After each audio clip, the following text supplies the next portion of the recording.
حضرت عمر فاروق اللہ اکبر، حضرت عمر جیسا بندہ 24 لاکھ مربع میل کا حکمران، اور شاہ روم کو خط لکھ کے کہتا ہے میں منت نہیں کرتا، میں حکم دیتا ہوں۔ اتنا تگڑا بندہ۔ جنگ قادسیہ کے لیے حضرت سعد بن ابی وقاص کو بھیجا، فتوح شام پڑھ کے دیکھیں۔ حضرت عمر بڑے پریشان ہیں، اتنے دن ہو گئے کوئی رپورٹ ہی نہیں آئی۔ اب تو موبائل ہے نا، تو ایک ایک منٹ کی رپورٹ لیں آپ، بلکہ آپ ایک ایک منٹ کی فوٹو لیں، آپ رپورٹ تو دور رہ گئی۔ حضرت عمر فاروق رضی اللہ تعالیٰ عنہ بڑے پریشان ہیں کہ قادسیہ میں حضرت سعد بن ابی وقاص کے ساتھ لوگ جہاد کرنے گئے، رپورٹ کوئی نہیں آئی۔ اتنے پریشان تھے کہ باہر نکل کے نا اس رستے پہ بیٹھ جاتے جو رستہ قادسیہ کی طرف سے آتا تھا، جو بھی آتا جاتا پوچھتے جنگ کے کیا حالات ہیں۔ ادھر جب اللہ نے فتح دے دی نا، تو حضرت سعد بن ابی وقاص رضی اللہ تعالیٰ عنہ نے ایک قاصد کو خط دے کے بھیجا، کہنے لگے عمر کے پاس جاؤ، انہیں اطلاع دو کہ الحمدللہ اللہ نے اسلام کو فتح عطا کر دی ہے۔ یہ حضرت عمر کو جا کے دینا، وہ بڑے پریشان ہوں گے۔ وہ جو اس زمانے میں اس طرح ہوتا تھا کہ کئی دور دور سے صحابہ جو دوسرے شہروں کے ملکوں کے رہنے والے ہوتے تھے، وہ بھی آ کے شامل ہو جاتے تھے جہاد میں۔ کوئی ایک دفعہ مدینے آیا، کوئی 2 دفعہ آیا، پھر اپنے اپنے علاقوں میں۔ بہت سارے لوگوں نے زیادہ دفعہ حضرت عمر کو دیکھا بھی نہیں تھا۔ وہ جو قاصد خط لے کے آیا تھا نا، اس نے ایک آدھ دفعہ دیکھا تھا، حضرت عمر بوڑھے ہو گئے، وہ پہچانتا نہیں تھا۔ ادھر سے وہ خط لے کے آ گیا، حضرت عمر مدینے سے باہر نکل کے اس روڈ پہ بیٹھے تھے جو قادسیہ سے آتا تھا۔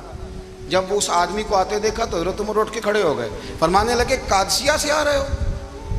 وہ کیا کہتا ہے؟ پھٹے پرانے کپڑے، ٹوٹے ہوئے جوتے، سر پہ پرانی پگڑی۔ کہنے لگے غلام مدینے کے رہنے والے ہو؟ حضرت عمر کہنے لگے ہاں مدینے کا ہوں۔ کہا میں قادسیہ سے آیا ہوں، الحمدللہ اللہ نے اسلام کو فتح دے دی ہے، الحمدللہ کفر کی کمر ٹوٹ گئی ہے۔ اس نے یہ بات کر کے تو گھوڑے کو ایڑی لگائی، گھوڑا دوڑنے لگا مدینے کے، حضرت عمر بھی ساتھ ساتھ دوڑ رہے۔ فرمانے لگے اچھا بتاؤ خالد بن ولید کا کیا حال ہے؟ تھوڑا آگے جا کے فرمانے لگے اسامہ بن زید کیسے ہے؟ وہ کہتے ہیں ٹھیک ہے۔ پھر اس نے اور گھوڑا، عمر ساتھ ساتھ دوڑ رہے ہیں، ساتھ ساتھ 24 لاکھ مربع میل کا حکمران، ایک جوتا پیر سے نکل گیا، عمر دوڑ رہے ہیں۔ آگے جا کے پوچھتے ہیں سعد بن ابی وقاص کا کیا حال ہے؟ کہا حضور وہ بھی ٹھیک ہے۔ کتنے لوگ میرے شہید ہو گئے مسلمانوں میں سے؟ کہنے لگا صحیح گنتی کا نہیں پتا، یہ لفظ ادا ہوتے ہوتے مدینے کی سرحد آ گئی۔ لوگوں نے عمر کو گھوڑے کے ساتھ دوڑتے دیکھا تو کہا امیر المومنین کیوں دوڑ رہے ہیں؟ وہ غلام چھلانگ لگا کے نیچے آیا، قدموں میں بیٹھ گیا، کہنے لگا حضور آپ نے بتایا ہی نہیں آپ امیر المومنین ہیں۔ آپ فرمانے لگے کیا بتاتا؟ میں تو اونٹ چرانے والے کا پتر ہوں، کیا بتاتا؟ وہ عمر ہوں جس نے اپنے گناہوں کا حساب دینا ہے، کیا بتاتا؟ جو سعد بن ابی وقاص کو جہاد پہ بھیج کے خود بزدلوں کی طرح گھر میں بیٹھا ہے، کیا بتاتا؟ کوئی حیثیت نہیں، کوئی تار۔ تو نے اچھا کیا، تو تو مجاہد تھا، مجھے ساتھ ساتھ دوڑایا، تو نے اچھا کیا۔ جتنے لوگ تھے چیخیں مار کے رونے لگے۔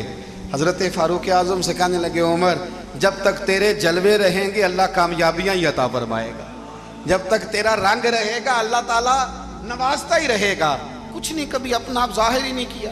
بہت بڑے تھے، بہت بڑے تھے حضرت عمر، بڑے تھے۔ حضرت ابو رافع غلام تھے، قرآن پاک بڑا سونا پڑھتے تھے۔ حضرت عمر جب بھی انہیں ملتے کہتے ابو رافع تو عمر سے اچھا ہے، قرآن بڑا شاندار پڑھتا ہے۔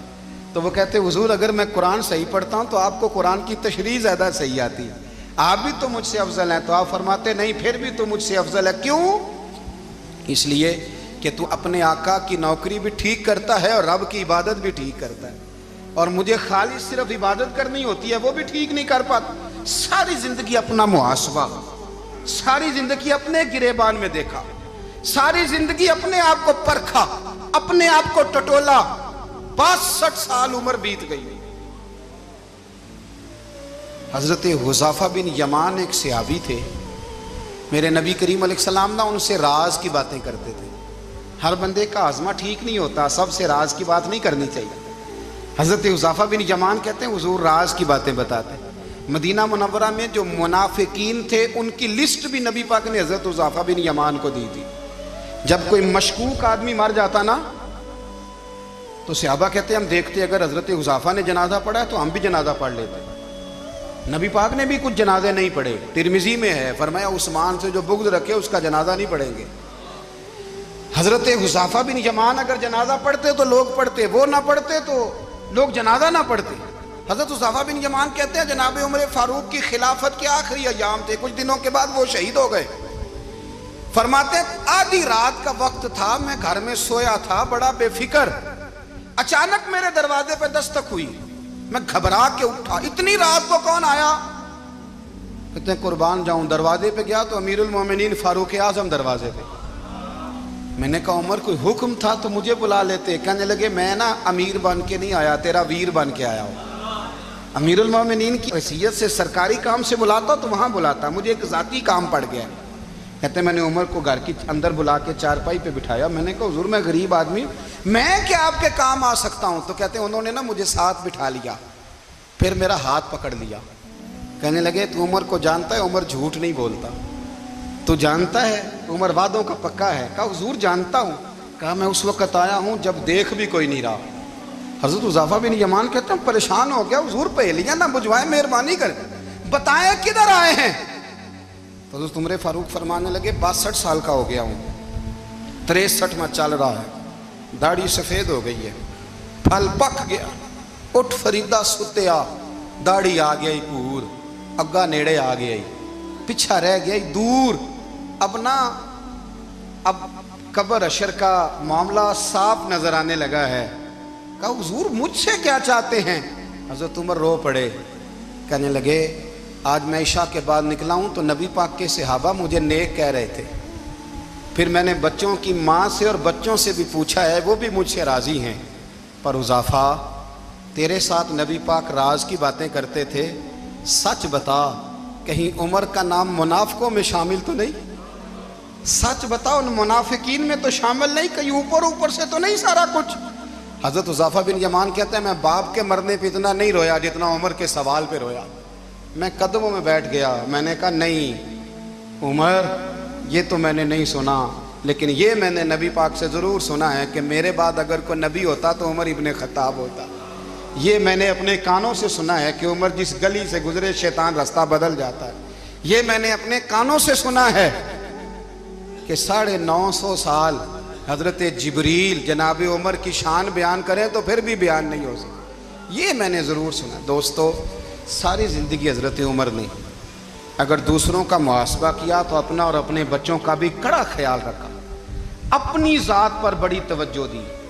جو لوگ اپنا بھول جاتے نا، ہمیں اپنی صحت کا بڑا خیال ہے لیکن اپنی روحانی زندگی کا کوئی خیال نہیں ہے۔ حضرت عمر فاروق رضی اللہ تعالیٰ عنہ نا باہر والوں کا بھی بڑا سخت حساب کرتے تھے۔ بڑا ایک گورنر صاحب نے لباس بڑا شاندار پہننا شروع کر دیا تھا تو حضرت عمر نے اتروا کے نا تو انہیں ٹاٹ کا لباس پہنا کے تو اونٹ چرانے کی ڈیوٹی دے دی تھی، اتنا سخت احتساب کرتے۔ کسائی کی دکان پر بھی 1-2 گھنٹے کھڑے ہوتے تھے، جو آدمی مسلسل 2 دن گوشت خریدتا تھا نا فرماتے تھے اس کا ٹیکس بڑھا دو، لوگوں کو دال نہیں مل رہی اور یہ روز گوشت کھاتا ہے۔ حضرت فاروق اعظم اس کو جزیہ کہا جاتا تھا، یا کچھ اور معاملات ہوتے تھے بڑھا دیتے تھے۔ مسلسل جو 2 دن آدمی گوشت کھاتا تھا فرماتے تھے مدینے میں غربت ہے، اگر یہ والا نظام تم کرو گے تو غریب لوگ کس کی طرف دیکھیں گے۔ لیکن اس سے زیادہ بڑھ کر جو ان کی زندگی کا معیار اور سٹیٹس تھا وہ یہ تھا کہ اپنے گھر کا خاص خیال رکھتے، خاص توجہ کرتے۔ ملک شام سے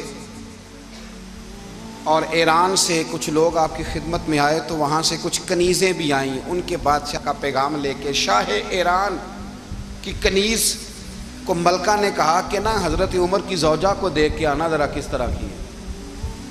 ہمارے ملک میں کیا کہتے ہیں خاتون اول، باقی سارے دوؤں میں خاتون اول، ذرا خاتون اول کو دیکھ کے آنا۔ تو وہ جب آئی نا گھر میں ملنے تو کہا کہ مجھے میری ملکہ نے کہا تھا کہ عمر کی زوجہ سے اہلیہ سے ملاقات کر کے آنا، تو حضرت عمر کی اہلیہ نے نا ایک جوڑا کپڑوں کا دے دیا ملکہ کے لیے اور ایک خوشبو کی شیشی دے دی۔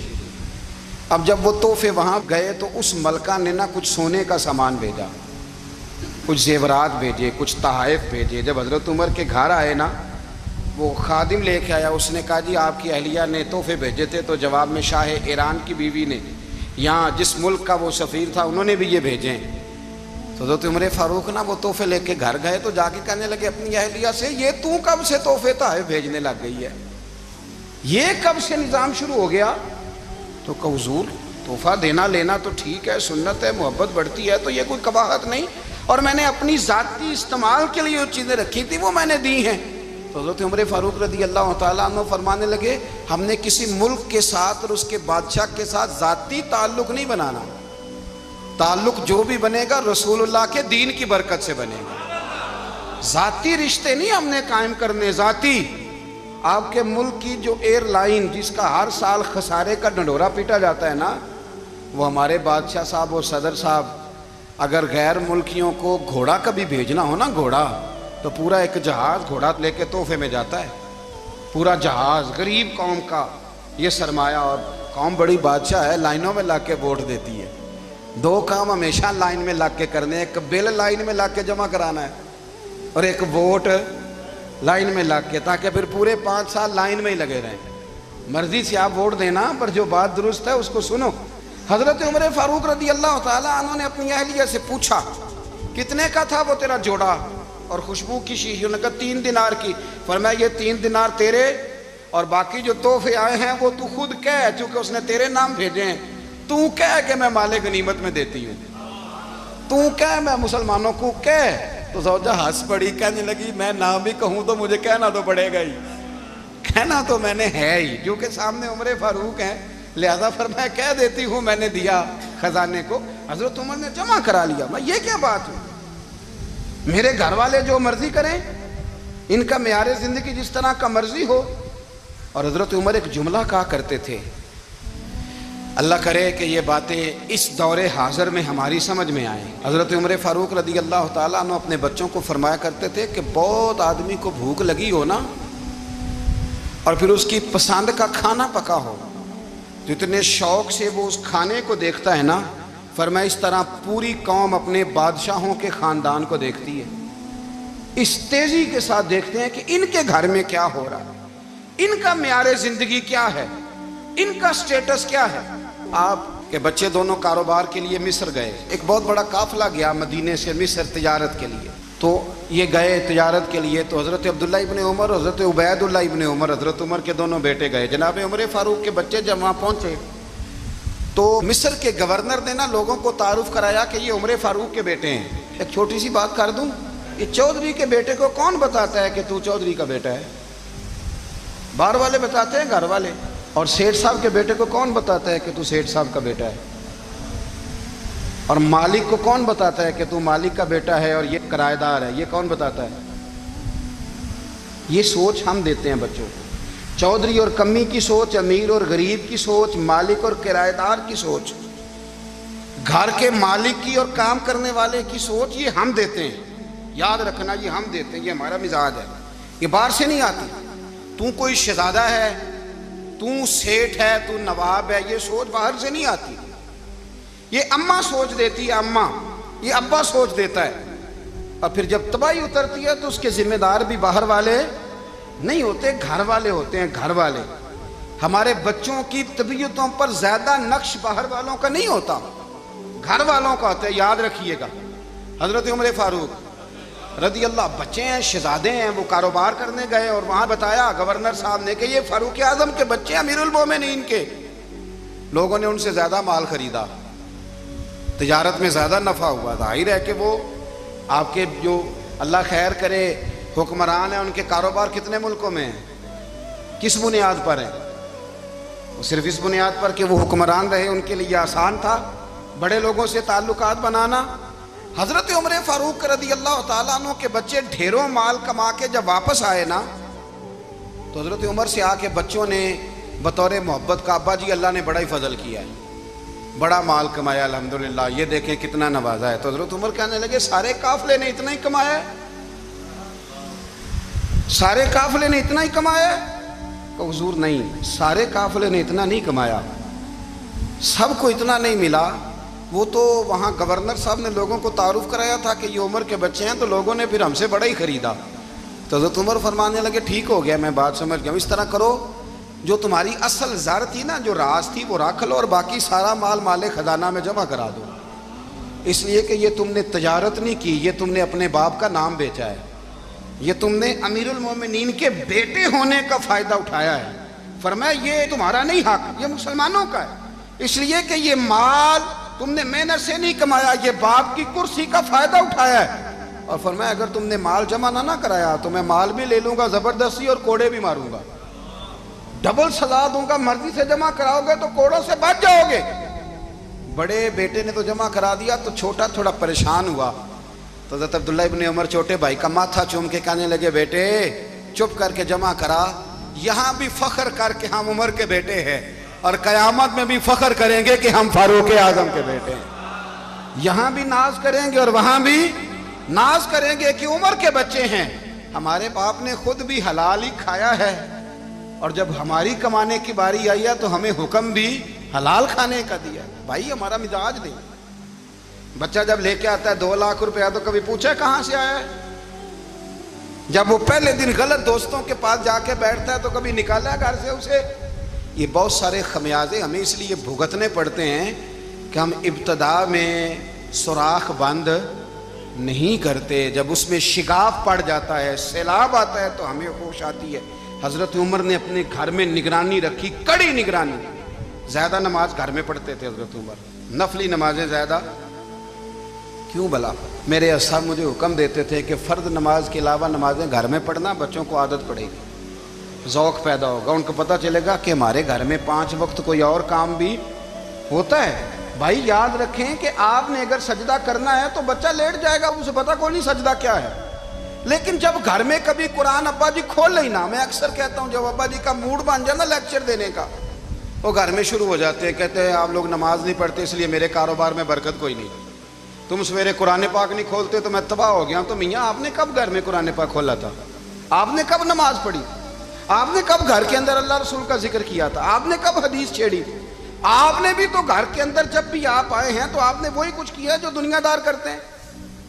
آپ بھی تو اپنا موبائل لے کے الگ کونے میں بیٹھ گئے، آپ نے بھی تو کہا ہے کہ اب تمہارے چینل ختم، اب میری مرضی والا چلے گا۔ تو جو آپ نے کیا ہے بچے بھی وہی کام کریں گے۔ آپ نے بھی گپ شپ لگائی ہے تو وہ بھی لگا رہے ہیں۔ یہ سمجھ لیں جو کام آپ کریں گے آپ اپنے بچوں کی سیرت میں اس کا جلوہ دیکھ لیں گے۔ بڑی پکی سی بات ہے کہ آپ کو بچے کی عادتیں دیکھ کے سمجھ آ جائے گی کہ میں بھی یہی کرتا تھا اور یہ بھی۔ حضرت عمر فاروق رضی اللہ تعالیٰ عنہ وصال فرما گئے، تو آپ کے وصال کے بعد حضرت عثمان غنی رضی اللہ تعالیٰ عنہ نے آپ کی ایک بیوہ سے نکاح کیا، حضرت عمر کی ایک بیوہ سے۔ جب وہ آپ کے نکاح میں آئی تو کہنے لگی حضرت عثمان غنی سے کہ حضور نہ تو میں خوبصورت ہوں اور نہ میں جوان ہوں، نہ آپ کی کوئی خدمت کر سکتی ہوں، میرے ساتھ نکاح کرنا سمجھ میں نہیں آیا۔ کیا شاندار جواب دیا حضرت عثمان غنی نے، کیا خوبصورت جواب دیا۔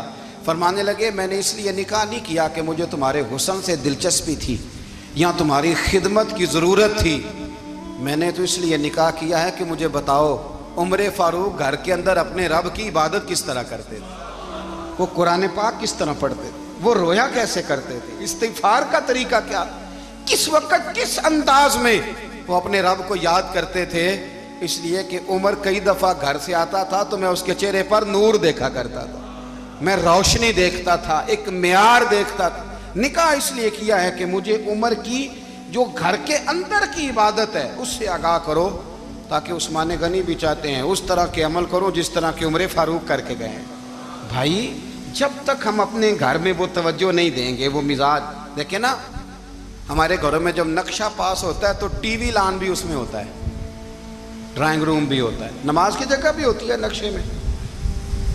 صحابہ جب گھر بناتے تھے تو ایک مسجد بیت کا نقشہ پاس کرتے تھے، ذہن میں رکھتے تھے کہ یہ کونا نماز کے لیے، وہاں جوتے لے کے کوئی نہیں جائے گا، وہاں نماز پڑھی جاتی تھی، عورتیں وہاں اعتکاف کرتی تھیں۔ ٹی وی لان تو آ گیا ہے اور گھر کے اندر ٹی وی رکھنے کے لیے تو ایک کمرہ الگ سے بنا دیا گیا ہے، اور اب جو نئے نقشے پاس ہو رہے ہیں اس کے اندر گھروں کے اندر جگہ بنائی گئی ہے جہاں کمپیوٹر رکھے جائیں، اور بچوں کے لیے وائرنگ ہوگی نیچے تاکہ انہیں کوئی مشکل درپیش نہ ہو۔ یہ ساری چیزیں ہم نے نہانے کے لیے گھروں کے اندر اتنے بڑے واش روم بنائے ہیں کہ لگتا یہ ہے کہ سوائے نہانے کے اور کام ہی نہیں کوئی گھر میں ہوگا، ہر چیز آ گئی۔ پر اللہ کرے کوئی تفسیر بھی ٹیبل پہ پڑی نظر آئے، کوئی حدیث کی کتاب بھی ٹیبل پہ پڑی نظر آئے۔ اللہ کرے کہ جس طرح ابا لطیفہ سن کے آتا ہے تو جب تک سنا نہ لے اسے ہضم نہیں ہوتا، اللہ کرے کہ وہ جمعے میں بیان سن کے جائے تو اس کا بھی دل کرے میں اپنے بچوں کو سناؤں. وہ نبی پاک کی کوئی حدیث کہیں سے سنے تو گھر جا کے سنائے. جب تک یہ معیار نہیں بنتا آپ کیسے توقع کرتے ہیں کہ گھر کے اندر اللہ کی رحمتیں نازل ہوں گی؟ آپ یہ کیسے توقع کرتے ہیں کہ گھر کے اندر وہ معیار اور وہ مزاج بنے گا؟ حضرت عمر فاروق نے ذاتی زندگی پر جو توجہ دی، گھر والوں کے معیار پر جو توجہ دی حضرت عمر فاروق رضی اللہ تعالیٰ عنہ نے، وہ بھی بڑی دیدنی ہے. حضرت ابو موسیٰ اشعری کو نا آپ نے وزیر خزانہ بنایا تھا. تو حضرت ابو موسیٰ اشعری کہتے ہیں کہ حضرت عمر کو شیخ خزانے میں رہنے تو دیتے نہیں تھے. تو ایک دن نا میں صفائی کر رہا تھا اس کمرے کی جس میں خزانہ رہتا تھا. ہمارے تو ملک میں جو جاتا ہے وہ صفائی کر کے ہی جاتا ہے، اللہ خیر کرے. اور خیر معیار بدلتا ہے. جو پچھلی حکومت ہوتی ہے وہ قرضہ اٹھاتی ہے، وہ باہر سے جاتی ہے تو قرضہ لے کے آتی ہے، اور جو نہیں آتی ہے وہ کہتی ہے ہمیں پیکج مل گیا ہے. وہ قرضہ نہیں اٹھاتے. ان کو کیا ملتا ہے؟ یعنی پچھلی نے قرضہ لیا تھا اور ہم نے، واہ جی واہ کیا خوبصورت انداز ہے. اس کا نام بدل کے نا، انہوں نے قرضہ لیا تھا اور ہم نے، میں کہا بڑے شاندار سیانے بندے ہو گئی. حضرت سیدنا ابو موسیٰ اشعری کہتے ہیں کہ میں نے نا مال غنیمت کی صفائی کی تو 1 دینار مجھے نا کہیں پڑا ہوا مل گیا. تو فرماتے ہمیں اجازت ہوتی تھی کہ 1 دینار ہم اپنی مرضی سے کہیں خرچ کر سکتے تھے. اگر آپ ناراض نہ ہوں تو ہمارے ہاں جب چیئرمین صاحب، ناظم صاحب ٹھیکے دیتے ہیں تو ٹھیکیدار ان کا چھوٹا بھائی ہوتا ہے، یا چچا کا بیٹا ہوتا ہے، یا خالہ کا بیٹا ہوتا ہے. وہ خود ناظم ہوتے ہیں اور ان کا چھوٹا بھائی ٹھیکیدار ہوتا ہے. یعنی وہ نا سارا کچھ گھر کے اندر ہی رہتا ہے. گھر کے اندر ایک پیسہ دیتا ہے، دوسرا واپس اس کو واپس کر دیتا ہے. گھر کے اندر ہی. اب تو خیر ہمارے لوگ سمجھدار ہو گئے. ایک بندہ ایک سیاسی جماعت میں ہوتا ہے، دوسرا دوسری میں، اور تیسرا جس کی بھی حکومت آئی حکومت تو ہماری رہے گی نا.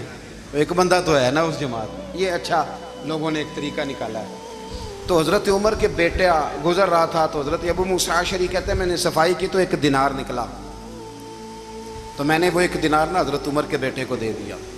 میں نے کہا لو بیٹا اپنے چچا کی طرف سے تحفہ. تو گھر جا کے انہوں نے حضرت عمر کو بتایا کہ چچا نے پیسے دیے ہیں. چھوٹے بچے تھے. حضرت عمر نے حضرت ابو موسیٰ اشعری کو بلا لیا اور بلا کے فرمانے لگے میں تو تمہیں اپنا دوست جانتا تھا اور تو نے میری اولاد کو ہی دنیا دار بنانا شروع کر دیا. میرے بچوں کو ہی تم نے دنیا دار پیسوں پہ لگانا شروع کر دیا. میں تو تمہیں یار سمجھتا تھا. فرمایا تمہیں چاہیے تھا میرے بیٹے کو نصیحت کرتے کہ بیٹا پیسوں سے رب راضی نہیں ہوتا، اس کی رضا والے کام کیے جائیں تو رب راضی ہوتا ہے.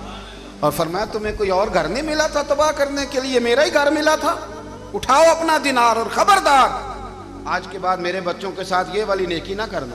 اور ہمارا کیا سٹیٹس ہے؟ دوستی ہے ہی اس سے جو تحفے زیادہ دے، جو بچوں کو خراب کرنے میں مدد زیادہ کرے، اس کے ساتھ یہ رہنا. حضرت عمر نے گھر پہ اور سب سے بڑھ کر اپنی ذات پہ توجہ کی. حضرت ابو مالک رضی اللہ تعالیٰ عنہ کہتے ہیں میں عمر کے پیچھے پیچھے ایک باغ میں گیا، اکثر اس باغ میں جایا کرتے تھے. اور عمر جا کے نا تو درخت کے نیچے بیٹھ گئے اور فرمانے لگے او امیر المومنین اللہ سے ڈر جا، ورنہ جس رب نے حکومت دی ہے وہ عذاب بھی بڑھا دے گا. ڈر جا رب سے. کبھی ساری زندگی حضرت عمر نے اپنا کوئی تعارف نہیں کرایا، کبھی نہیں. ایک بندے نے آپ کے سامنے تعریف کر دی آپ کی تو فرمانے لگے تو خود بھی ہلاک ہوا اور مجھے بھی ہلاک کر دیا. کیا ضرورت پڑی ہے میری تعریفیں کرنے کی؟ اتنی دیر میری تعریف میں لگائی. اللہ کا ذکر کرتا رب تجھے ثواب دیتا، حضور پہ درود پڑھتا تو رب تیرے اوپر رحمتیں نازل کرتا. کس چکر میں؟ آج جتنا اچھی کوئی خوشامد کرے اتنی اچھی وزارت ملتی ہے، جتنی اچھی اس کو جو ہے وہ چاپلوسی کرنی آیا درجہ بھی اسے اتنا ہی اچھا ملتا.